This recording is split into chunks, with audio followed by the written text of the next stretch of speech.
morning, dear students. Welcome to online classes of History and Civics and the revision of the chapter 3, Jainism and Buddhism. In today's video class, we will discuss about Lord Mahavira and Jainism, his teaching.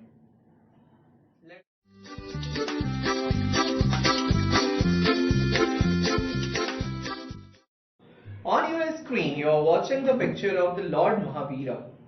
Lord Mahavira was the 24th and the last Jain Tirthankar according to the Jain philosophy.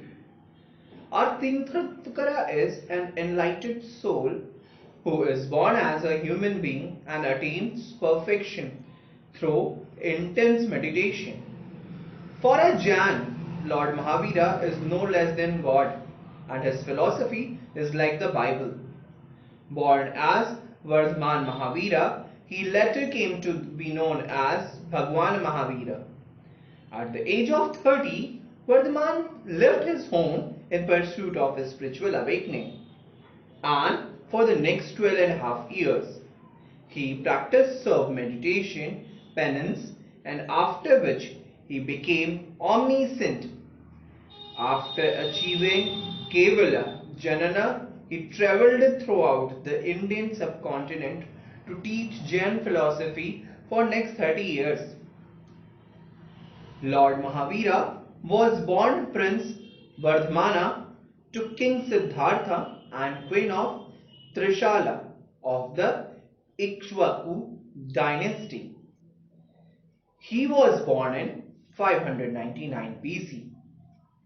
On the 13th day of the rising moon during the month of Chatra in Vira Nirvana Samvat calendar. According to Georgian calendar, Vardhamana Mahavira was born during the month of March and April, which is when Mahavira Jayanti is celebrated today.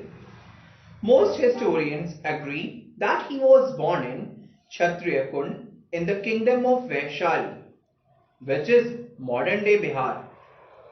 When Queen Trishala was pregnant with Vardhamana, she had the 14 dreams depicted in Jain scriptures indicating that her unborn child was destined with greatness.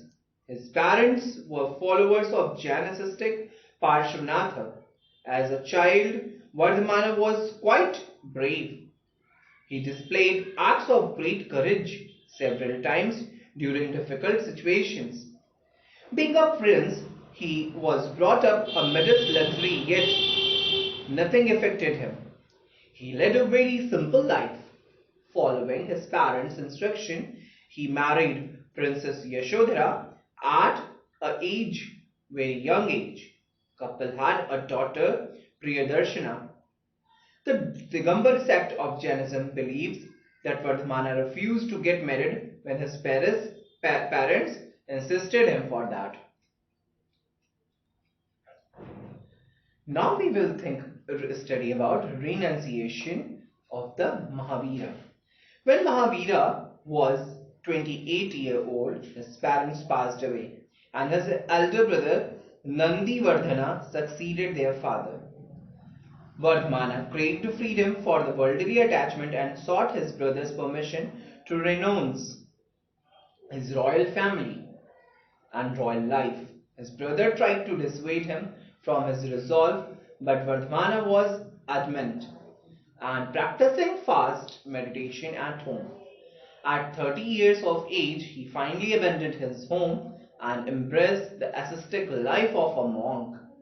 On the 10th day of Mahavira, he gave away all his possessions, put on a single piece of cloth, and uttered Namo Siddhanamam, I bow down to the liberate soul, and left his worldly attachments behind.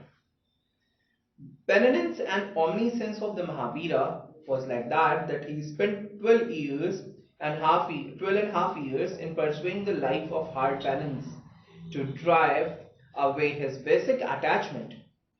He practiced complete silence, rigorous meditation to conquer his basic desires.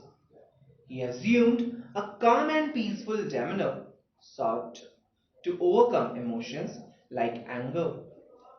He discarded his clothes and put himself through immense hardship. He practiced a philosophy of non-violence against all living beings. He moved from place to place, often observing fast, sleeping for only 3 hours each day. During his 12 years of this hard traveling through Bihar, western and northern Bengal, parts of Odisha and Uttar Pradesh, after experiencing this 12 years, a tired Mahavira is said to have fallen asleep for a few moments when he experienced a series of 10 strange dreams. These dreams and their significance have been explained in Jain scriptures as follows. Defeating a lion signifies that a destruction of moha or worldly attachment. A bird with white feathers following him signifies attainment of purity of mind.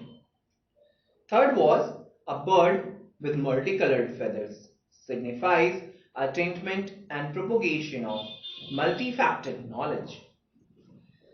Fourth was two gems stirrings appear in front symbolizes preaching a dual religion and amalgamation of principles from monk's life and duties of a common man. Then fifth dream was a herd of white cows symbolizes a group of devoted followers who will serve. A pond with open lustrous symbolizes presence of celestial spirits who will propagate the cause. Crossed a waxy ocean swimming symbolizes freedom from the cycle of death and rebirth. Sun rays spreading in all directions symbolizes attainment of Kevala Janana, means omniscience. The ninth dream was encircling the mountain with your bliss intensities, symbolizes the universe will privy to the knowledge.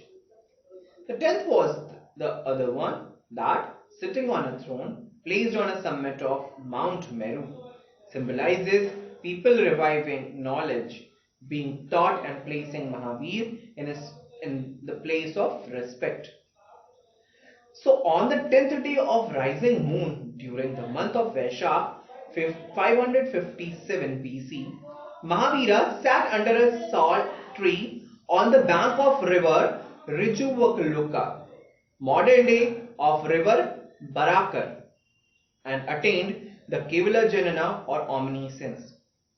He finally experienced perfect perception, perfect knowledge, perfect conduct, unlimited energy, and obstructed bliss. He became a jinna, the one who is victorious over attachment. Now we will study about the nirvana of Mahavira. Mahavira devoted his life towards spreading his Kevala Janana among people and gave discourses in local languages as opposed to in lit Sanskrit. His final discourse was at the Pavapuri, which lasted for 48 hours. He attained moksha shortly after his final discourse, finally liberated from the cycle of life, death and rebirth during 527 BC at the age of 72. So dear students, today we have studied about the life of Mahavira.